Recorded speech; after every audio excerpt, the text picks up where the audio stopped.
Hey guys, it's Natalie. Welcome back to my channel. And today we are going to be doing coffee. So I have my coffee here. Today I made my coffee with my favorite creamer. It's Almond Joy creamer. Today's video is Coffee Talk, which is a series that I want to do.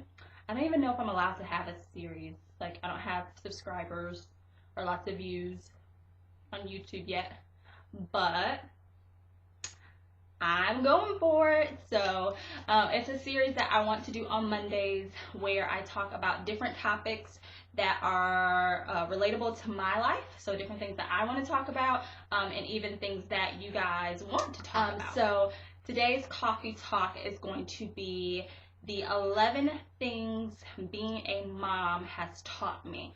This probably could also be titled 11 things no one ever tells you about being a mom. I am a mom to 2 boys. They are 7 and 4 years old. The first thing that I have learned from being a mom is to not say what you would or would not do in a situation until you are faced with that situation. I remember being young and childless and in the store with my boyfriend, and we would see like a kid running by in Target with no shoes on, and we'd be like, oh my god, why does that kid not have any shoes on? When I am a parent, when I have a kid, my kid's never gonna be running around in anybody's store without any shoes on. Okay, that's all cool, that's all fine and dandy, and you may think that, you may honestly believe that, like, your child will never be out in public without shoes on. But let me tell you this, if your little one running around without any shoes on in the store is what it takes for you to get in that store and out of that store, that kid is not going to have anybody's shoes on. Trust and believe me, it is okay. Your kid can run around in the store with whatever they want to have. If your child wants to be Spider-Man, wants to be Power Ranger, wants to be, you know, Barbie for the day, and you have to go to the store, so be it. It's all good. Just get yourself to the store. Don't judge. My oldest son, did not wear shoes for the first, I'm going to say 11 months of his life. Because it is hell trying to put this little child who's only about this big into like all these like clothes they don't want to be in, and then you have to put like the little shoe on their foot and it doesn't want to get on their foot, and you like get it on their foot. And then you put them in the car seat, you get in the car, you drive to your location. When you go to take them out the car seat, they don't have no shoes on? I'm not doing that again. I don't got time for that. We just stopped putting him in shoes. It was like no big deal. I don't care. He ain't gonna be wearing no shoes. Don't judge me. Okay? It does not get any easier. Contrary to popular belief, like, and you may not even think like, well, I never thought parenting was easy. But let me try to explain to you. So you're 8 months pregnant, you're fat, your baby is like stuck in your rib. Like, maybe that was just me, but my son used to like stay in my rib. Like, literally I'd have to like try to push him down out of my rib. Stuck in your rib, your feet are swollen, you can't walk anywhere, you can't see your shoes, and you're just like, oh my god, if I could just have this baby, I'd be good. And then you have the baby. For a few minutes, it's all good. Then you take the little baby home, and the baby cries all the time. Sometimes you know what they want when they cry. Sometimes you don't. You know, they have these crazy, like, burst out, blowout, diaper, diarrhea things where you have to take, like, 15 outfits with you just to go to the store because they might boo-boo all over their clothes, all up the back. And you're just like, you know what, if this was just a toddler, like, it would be so much easier. Like, then they become a toddler, and they move, and they talk, and they tell you what they want, and they don't stop. And, like, you can't, like, sit them down and go, like, clean the house, like, because they're going to get up and come back to you and tell you what they want to do. And then you're like, if they could just go to school, you know, if I could just get past this toddler phase, they could just go off to school, it's going to be so good. And then they go to school, and guess what? You go to school too. Like, they got volunteer days, they got field trips you gotta go to, you get homework, because when they get homework, you have homework. I mean, like, you have to, like, go to programs, keep up with all these dates and all these trips that they're going to. It is craziness. Like, it doesn't get terrible twos, and then trying threes, freaking fours, what the F5s, like, it just keeps going. Like, my son would blow out the candles, a new issue would present itself. So it doesn't get easier. It doesn't. Number 3. Kids, for some reason, like, defy everything you ever believed in, and they, like, grow at crazy rates. Like, seriously, they can be asleep, and, like, you could have swore when you put them to bed that they were just, like, this little itty-bitty child, and when they wake up, they're, like, a half-grown teenager. Seriously, it is amazing how quick you will go through, like, clothes and shoes and food. And my son, for whatever reason, will not grow all summer long. Then comes school, and he, like, shoots up to a whole nother size. And for whatever reason, I haven't gotten smart enough to realize this. And when we go school shopping, I buy the clothes that fit him. And then 3 months into school, after we put on all the clothes, and he's gotten the knees all worn out, he grows to the next size. I know this now. If I tell you guys next school year that I did that again, you judge me. Because I know.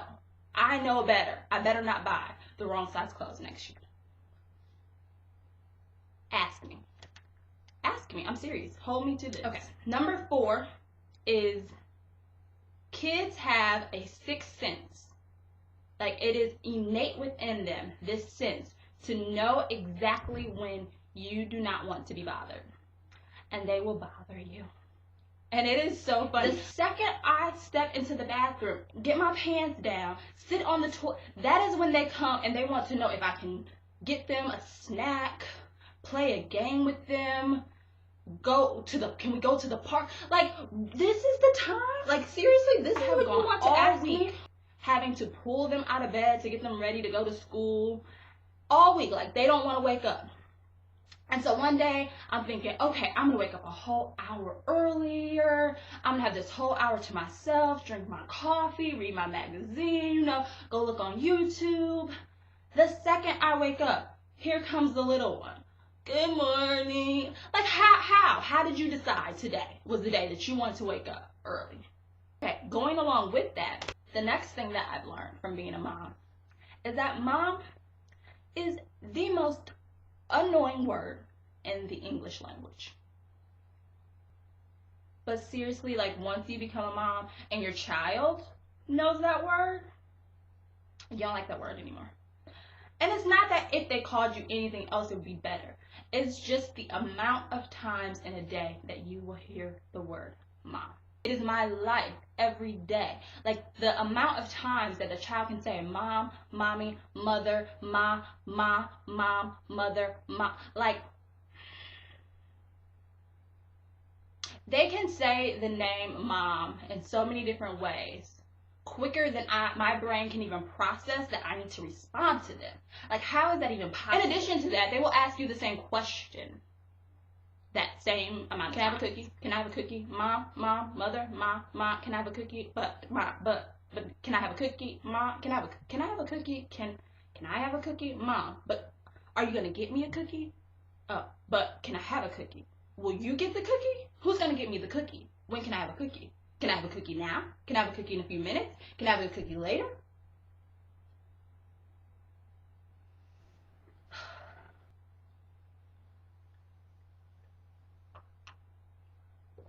Being a mom or parenting will make you say the most cliche statements in the world. No matter how much you tell yourself that these words will never come out of your mouth, for whatever reason, like, do not ever talk to your parents about what they've said to you. Don't make fun of them. Don't laugh at them. Don't tell them that it's stupid that they said it. Don't think that it's stupid. Don't think that it's cliche, because you are going to say these things the second you become a parent. When I was a kid, we would have to tape our TV shows on a VHS and then rewind them to get to the part that we wanted to get to. We didn't have anything called Netflix to just pull up the shows that we wanted to watch. We couldn't just rewind quickly, fast forward quickly to the next scene. Like, we had to rewind through the whole scene. We had to listen to music on a cassette if we wanted to rewind it, we had to put a pencil in it and twirl it. You ain't gonna do anything that I haven't ever tried before. Don't you try that, because I've tried that before. Because I said so. What does that even mean? Why? They just want to know why. I don't get it. Like, I literally laugh at myself as I'm saying these things, but like my heart just wants me to say them. It just feels so good. Like when they make you angry to just say these things. I don't know. Don't judge me. You're gonna do it. Write it down right now on your calendar. Natalie said you're gonna do this. Okay, number 7. You are going to do things wrong. You are going to do things terribly wrong. You are going to make mistakes in parenting. You are going to do things so wrong. And you get so scared and so nervous. I know, I've been there. Like, because you have this like little person like whose life you are like in charge of molding and turning them into the person that they're going to be. But you will make mistakes. You will do things wrong. It is not going to ruin their life. I mean, like, you can make some mistakes and do some things wrong that will ruin your child's life, so don't quote me on that. Like, there are bad things that you can do. We're talking about just like your standard mistake. Like, we didn't baby proof. My first son was like good enough of a baby where that didn't matter, because he never touched anything that he wasn't supposed to touch. He never put anything in his mouth that he wasn't supposed to put in his mouth. Like, we just lucked out on that. When we had our second child, he was like onto everything. And so we started like baby proofing the house and all that. And then I remembered, like, we didn't baby proof for my first child. We also didn't realize that like we should put my son to bed. So like once he became a toddler and he was running around, like he literally just stayed up and just like ran around the house. And like when it was bedtime, when we looked down on the floor and he was passed out. I gave my second son soda. He was little, because I thought like when he drank it, it was Dr. Pepper, and that it would like have that bite to it, and he'd like, oh, I never want that again. Yeah. My husband told me not to. But I was like, yeah, you're going to make mistakes. It will be okay. Just know that you're going to do things wrong. Nobody's a perfect parent. There's no manual. Even though there are manuals and novels and books and instruction guides and forums, there's no manual on parenting. You'll make mistakes. Number 8, your kids literally think that you are amazing. Like, my youngest son right now still likes for me to sing to him when he's sleeping. Let me tell you, like, I would like sing a little verse for you right here just so you could see how bad my singing is. But I'm not gonna do it because it's that bad.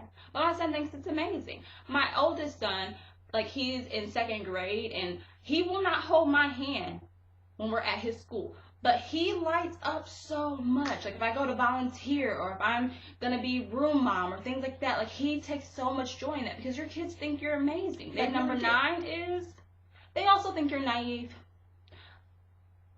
At even the youngest age, they will think that they can get away with things that you won't understand or know. They will think that they can lie to you. They will try to get away with as many things as they can. And one thing I will tell you, like, as a true serious tip, is do not like think the things that they do that aren't cool is cool. Like, don't laugh at that stuff, because the second they see that, they already think you're naive and stupid. So the second they see that you think it's funny, they're gonna grow up and it's not gonna be funny anymore, and it's gonna be too late because you taught them that it was funny. They think you're stupid. I'm sorry. It's just, my kids think I'm stupid too. It's just, they don't know that, they don't think it like that. I'm not saying they're like in their head calling you stupid, but they think that you don't know. But we know. I think we're on number 10. Yeah. Number 10 is that kids have a way of, and this goes into, thinking you're stupid too. Kids have a way of not hearing anything you say to them, but hearing every single thing you say when you're not. So, like, if you ever want your kids to, like, hear what you're saying, just start talking to somebody else. Like, talk to your husband and be like, you know what? It's really bad that Jason doesn't clean his room. Because then Jason will hear that. But if you just tell Jason to clean his room, he won't hear you. Not happening. I literally can stand at the door, be like less than 3 feet away from them, less than 2 feet away from them, and say their names. They don't hear me. But the second I'm not talking to them, they can tell me my whole conversation. So, what do you take from that? Don't talk in front of your kids. Things that they shouldn't hear, things you don't want them to hear, things you don't want them to repeat.